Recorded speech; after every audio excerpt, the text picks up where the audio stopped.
నా ప్రోగ్రాం కూడా పల్నాడు ఏరియాలో నా ప్రోగ్రాం కూడా నిజంగా ఒక కర్ఫ్యూ పరిస్థితుల మధ్య ప్రోగ్రాం జరిగింది. ఆశ్చర్యం కలిగించే విషయం, అసలు ప్రజలను లేదా మా పార్టీ కార్యకర్తలను పరామర్శించడం అన్నది ఒక ప్రతిపక్ష నాయకుడు చేస్తే తప్ప అని అడుగుతా ఉన్నా. చంద్రబాబు నాయుడు గారిని సూటిగా ఈ ప్రశ్న అడుగుతా ఉన్నా. ఎందుకు ఇన్ని ఆంక్షలు పెట్టాలి?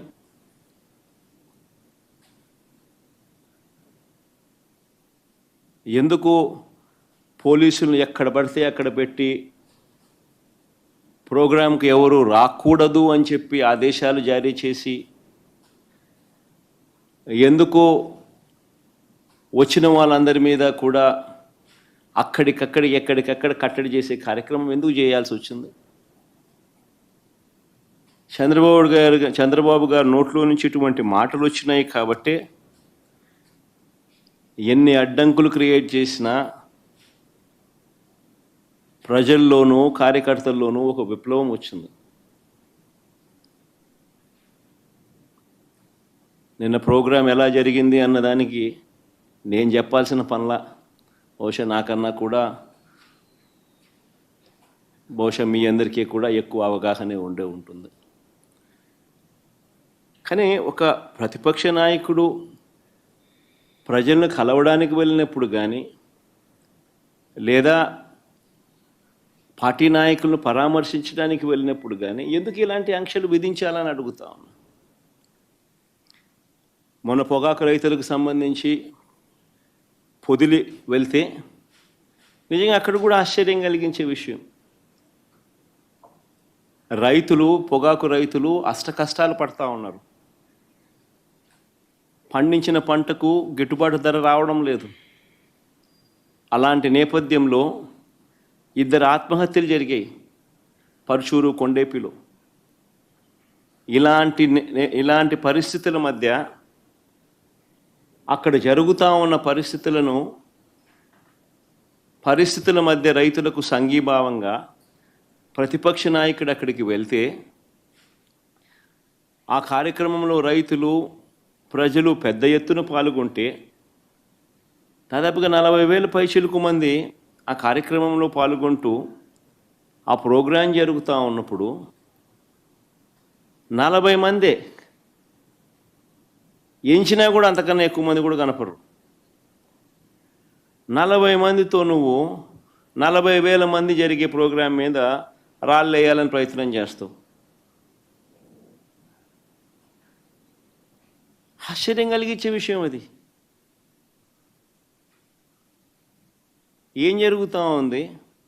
రైతుల సమస్యలు హైలైట్ కాకూడదా? రైతుల సమస్యల తరపున ఎవరు రైతుల తరపున మాట్లాడకూడదా? రైతులకు సంఘీభావంగా ఎవరు వెళ్ళకూడదా? రైతుల సమస్యలు అనేటివి ఎవరు పట్టించుకోకూడదా? 40,000 మంది ప్రజలు, రైతులు పాల్గొన్న కార్యక్రమంలో 40 మంది చేత నువ్వు డిస్టర్బ్ చేయాలని ప్రయత్నం చేస్తావు.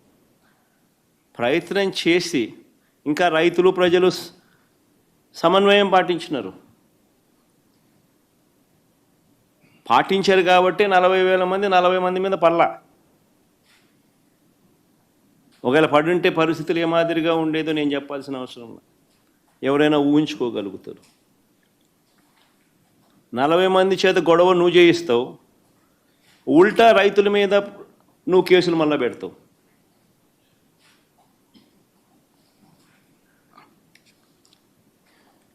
నేను అడుగుతా ఉన్నా చంద్రబాబు నాయుడు గారిని, ఎందుకు ఇంత భయపడతా ఉన్నావు? ఎందుకు ఇంత అసహనం అని అడుగుతా ఉన్నా చంద్రబాబు నాయుడు.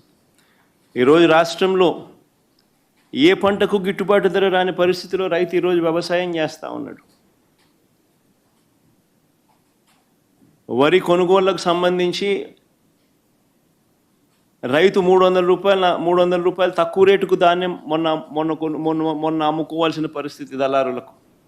చంద్రబాబు నాయుడు గారి పుణ్యాన వరి దగ్గర నుంచి మిరప, పత్తి, జొన్న, కందులు, మినుములు, పెసులు, మొక్కజొన్న, సజ్జలు, రాగులు, వేరుశెనగ, అరటి, చీని, కొక్కో, ఇప్పుడు పొగాకు, మామిడి కూడా.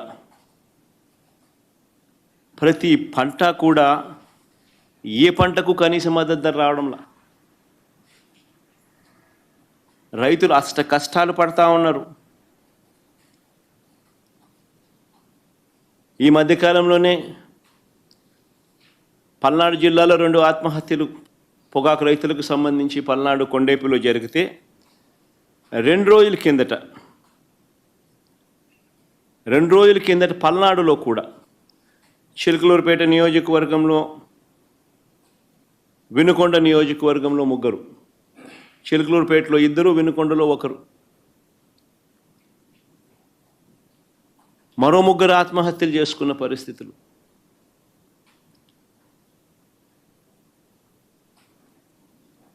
ప్రకాశం జిల్లాలో మన కళ్ళ ఎదుటే ఒక 2 ఆత్మహత్యలు జరిగితే మరో 3 ఆత్మహత్యలు కళ్ళ ఎదుటే కనిపిస్తూ ఉన్నాయి.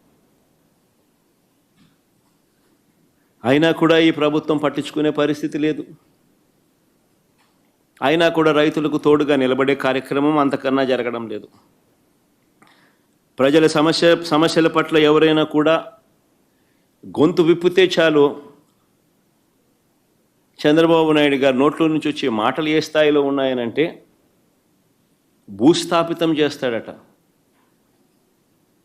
ఆశ్చర్యం కలిగించే విషయాలు. 76 ఏళ్ల వయసు ఆయన, 76 ఏళ్ల వయసులో ఉన్న ఆయన ఒక ముఖ్యమంత్రి స్థానంలో కూర్చొని ఉన్న వ్యక్తి ఒక టీవీ ఇంటర్వ్యూలో మాట్లాడుతూ ప్రతిపక్షాన్ని భూస్థాపితం చేస్తాడంట. ప్రతిపక్ష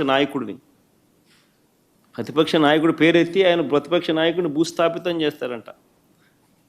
ఆ ఎల్లో మీడియాకి సంబంధించిన ఓనర్, ఆ టీవీ ఓనర్ ఒకడు అడుగుతాడు, ఎప్పుడు భూస్థాపితం చేస్తామని. ఈయన అదిగో మొదలు పెట్టేశాను, చేస్తూ ఉన్నాను, త్వరలోనే చేసేస్తాను ఈయన అంటాడు. ఆశ్చర్యం. 76 ఏళ్ళ ముసలాయన.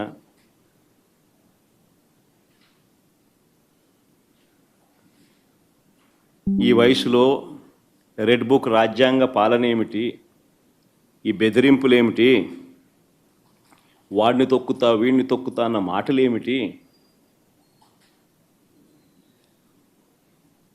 ప్రజలు ఏదో దేవుడు ప్రజలు దయదలిచి ఏదో అధికారం ఇచ్చారు. ఇచ్చిన అధికారంతో ప్రజలకు మంచి చేయడానికి పోయి, మంచి చేయాల్సింది పోయి, ఇచ్చిన హామీలను నెరవేర్చాల్సిన బాధ్యతను పక్కన పెట్టి అబద్ధాలతో, మోసాలతో పరిపాలన చేస్తూ వాటి గురించి ఎవరైనా ప్రశ్నిస్తే భూస్థాపితం చేస్తాను అనే మాటలు మాట్లాడుతూ ఉన్నాడు ఈ వ్యక్తి.